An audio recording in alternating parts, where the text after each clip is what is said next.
Mami Onyx, sa araw na iyon, talagang nagprotesta ako sa aking mga magulang na ayaw kong pumunta o sumama sa aking ama na pumunta sa probinsya ng aking tito Mami Onyx na kapatid ng aking ama.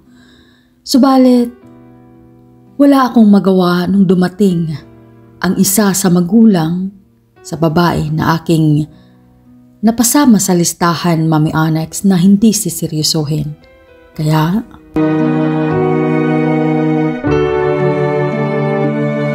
ano ka? Gusto mong manatili dito sa lugar natin?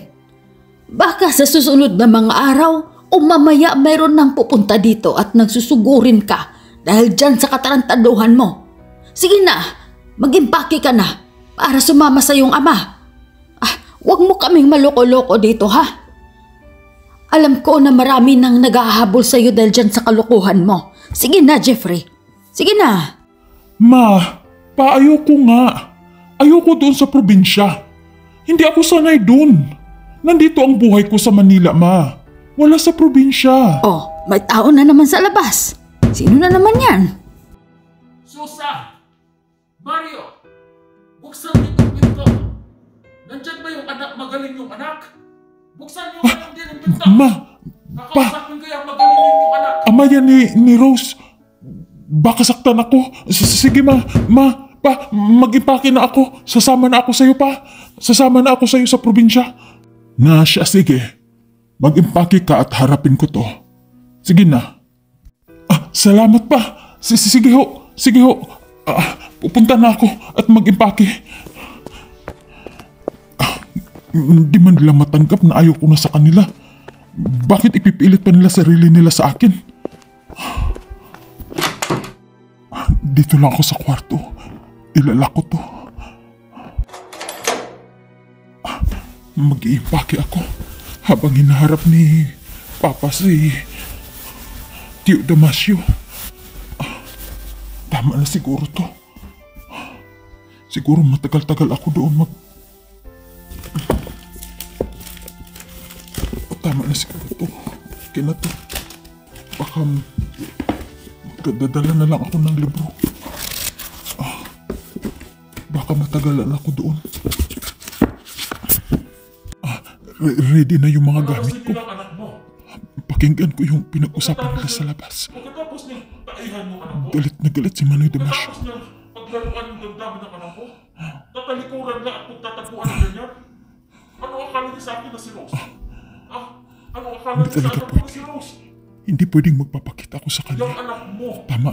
Pag nakita Kailangan niya, kong pumunta ng probinsya. tila lang ang walang ganti. At doon ay magpalamig. Taano yan ha? Lintik lang talaga ang walang ganti, Mario. Magkumpare tayo. Pero yung katarantaduhan na ginawa ng anak mo, hindi ko yan mapapatawad. Ay, huminahon ka, Damasio. Alalahanin mo nandito ka sa pamamahay namin. Hayaan mo, pag makita namin yung anak ko, kakausapin namin siya at iharap namin siya sa inyo. Sige na, huminahon ka. Umalis ka na. Umuwi ka na sa inyo. Nakainom ka lang. Aalis ako. Pero babalikan ko yung anak niya. Hindi na makatarungan yung ginawa niya sa anak ko. Sige. Pagsabihan niyo yung anak niyo, ha? Baka hindi ako makapagtindi.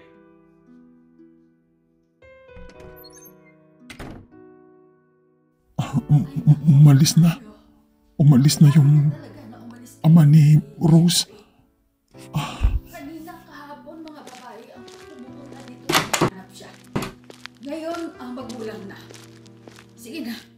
Ma, Kita na rin. narinig ko yung ama ni Rose na galit na galit. Sige na pa, alis na tayo. Sama na ako sa'yo. Nakahanda na yung mga gamit ko. Mainam naman at napag-isip-isip mo ang ganyan. Kasi sa palagay ko, hindi mo rin naman maharap lahat dahil maraming babae ang niloloko mo. Kaya pumunta ka muna sa probinsya, sama ng tatay mo, ihatid ka niya doon. Magpalamig ka muna doon. At kuy daw ha, baka maglaro-laro ka rin ng babae doon. Wala ka ng ibang lugar na mapupuntahan. Wala ka ng ibang lugar na mapagtataguan dahil yun lang yung nag-isang kapatid ng tatay mo. Yung mga kapatid ko naman wala ka ring maasahan. Eh, kaya magpakabait ka na, anak. Huwag nang masyadong chick boy. Ay nako, huwag mong laging asahan yung kagwapuhan mo. Baka mamaya at makapili ka ng babae na akala mo'y pwede mong paglaruan ay di pala.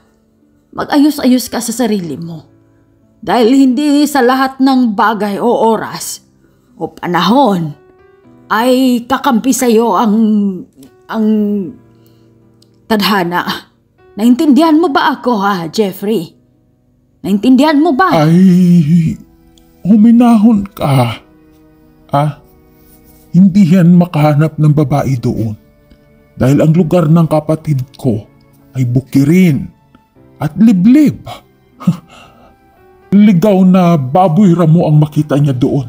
Pero hindi babae o tao. Tara na, alis na tayo. Ihatid lang kita doon. Na, sige na. Alis na kami, Langga. Mag-ingat ka dito, ha. Sige, ma. Alis na kami ni Papa. Siya, sige. Mag-ingat ka doon. Sila ang mag-ingat sa akin, ma.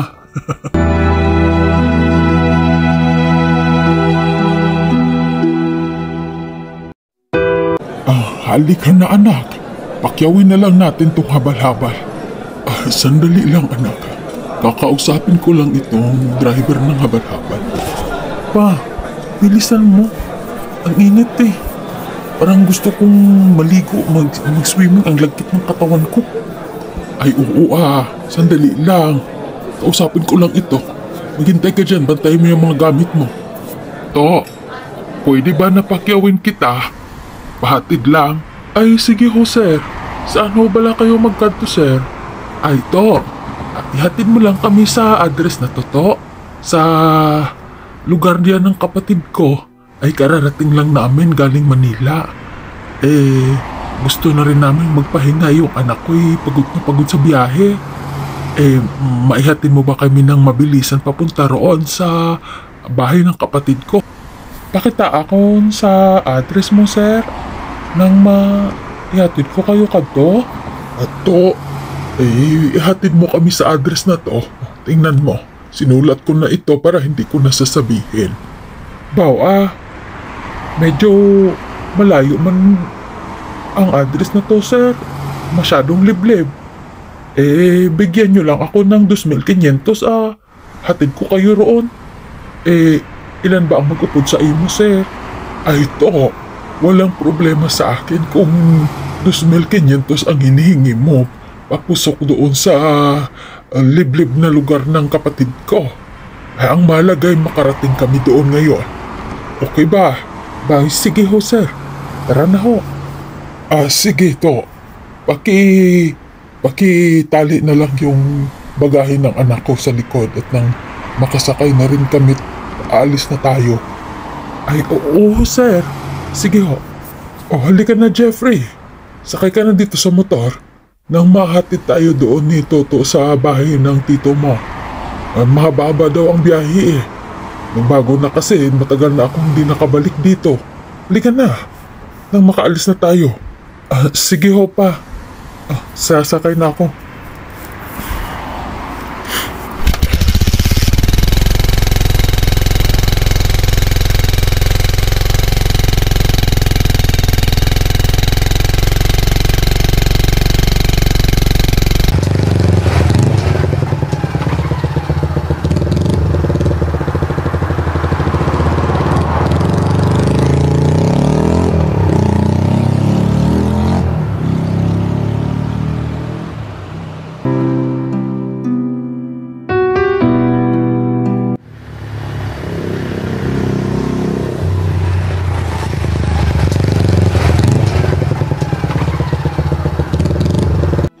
Ito ang bayad, Salamat sa paghatid mo, ha.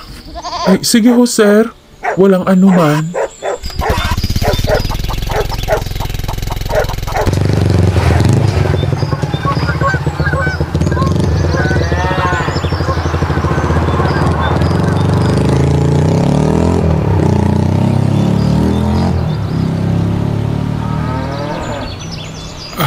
Dito kami lumaki ng kapatid ko sa probinsyang ito, Jeffrey. Kaya mas mainam nang samahan mo siya dito habang nagpapalamig ka doon sa Manila. Maganda din naman dito, anak. Hayaan mo't masasanay ka rin sa mga tunog dito sa probinsya. Tara, puntahan natin siya doon sa loob ng bahay. Nandoon lang yan. Pa, talaga bang walang masyadong kapitbahay dito sa probinsya niyo pa? Halos lahat ng nakikita ko ay mga taniman at mga kahayupan ni Tito. Wala bang ibang mga tao dito? Ay, wala. Kaya nga tumawa ako nung sinabi ng mama mo na baka magluko ka dito. Paano ka magloko dito? Wala talagang ibang tao dito kundi si tito mo lang. Hindi rin nag-asawa ang tito mo. Wala din siyang mga anak. Nag-iisa lang talaga siya ditong namahala sa lupain dito sa probinsya. Kaya mas mainam nang nandito ka para matulong-tulungan mo siya at makasamahan. Kung magustuhan mo na ba dito pwede rin dito ka lang. Pa, si Tito O nasa pintuan na. Nakatingin sa atin dito. Kumakaway. Oo nga. Tara. Puntahan natin. Bilisan mo. Bitbitin mo lahat ha. Ayoko magbitbit. Gamit mo yan. Sige ho pa. Tara.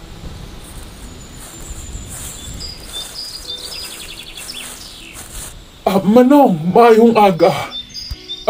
Maayong aga din sa iyo, Mario. Nalipay gid ko nga nakita tahaw. Si Jeffrey nagupod sa imon dirin sa amon. Nga damo sa inyong dala nga bagahe. Diri na kamo magtinirhaw. Manong, si Jeffrey lang ang magtinir din maraming pinagtatago ang babae doon sa Manila. Paano naman? Manang nga.